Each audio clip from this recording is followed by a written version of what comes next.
প্রতিযোগিতায় জয়ী হওয়ার পর প্রমিলা, ছালমা, আফরিনা আর আফজান শুধু মাদ্রাসায় নয়, পুরো এলাকায় পরিচিত হয়ে উঠল।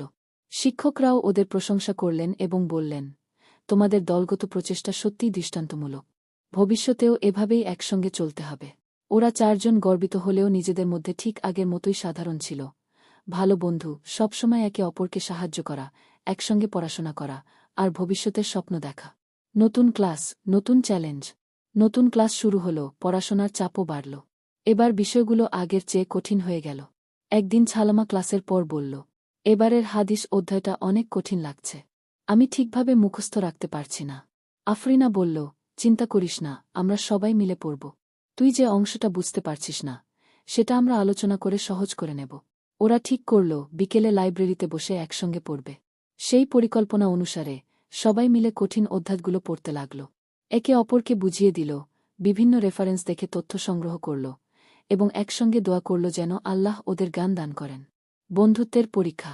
একদিন এক অপ্রত্যাশিত ঘটনা ঘটল। মাদ্রাসায় নতুন একজন ছাত্রী ভর্তি হল, যার নাম ছিল রেশমা। প্রথম দিন থেকেই সে একটু একলা একলা থাকত, কারো সঙ্গে বেশি কথা বলত না। প্রমিলা খেয়াল করল, রেশমা অনেক সময় মাদ্রাসার বারান্দায় একা বসে থাকে। একদিন ওরা চারজন এগিয়ে গিয়ে বলল, তুমি কেন সবার সঙ্গে মিশছ না? রেশমা একটু দ্বিধাগ্রস্ত গলায় বলল, আমি নতুন, তাই কারো সঙ্গে ঠিকভাবে মিশতে পারছি না। তোমরা সবাই তো আগে থেকেই বন্ধু।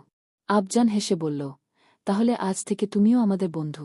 ওরা চারজন রেশমাকে ওদের দলে নিয়ে নিল।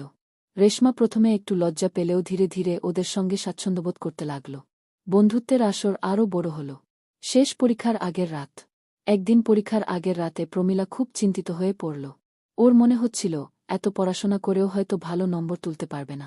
ছালামা বুঝতে পেরে বলল, তুই সব পারবি, আমরা সবাই তোকে সাহায্য করব।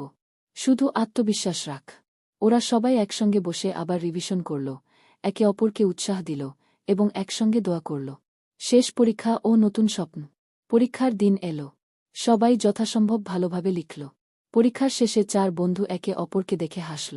ওরা জানত, পরীক্ষার ফল যাই হোক, ওদের বন্ধুত্ব অটুট থাকবে। ফলাফল বের হল, ওরা সবাই ভালো নম্বর পেল। প্রধান শিক্ষক বললেন, তোমাদের বন্ধুত্ব ও পরিশ্রমই আজ তোমাদের সফলতার মূল চাবিকাঠি। সেদিন সন্ধ্যায় ওরা মাদ্রাসার বাগানে বসে একসঙ্গে ভবিষ্যতের স্বপ্ন দেখল।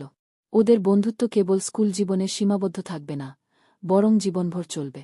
প্রমিলা হাসতে হাসতে বলল, এই তো আমাদের গল্পের শুরু, এখনও অনেক পথ বাকি।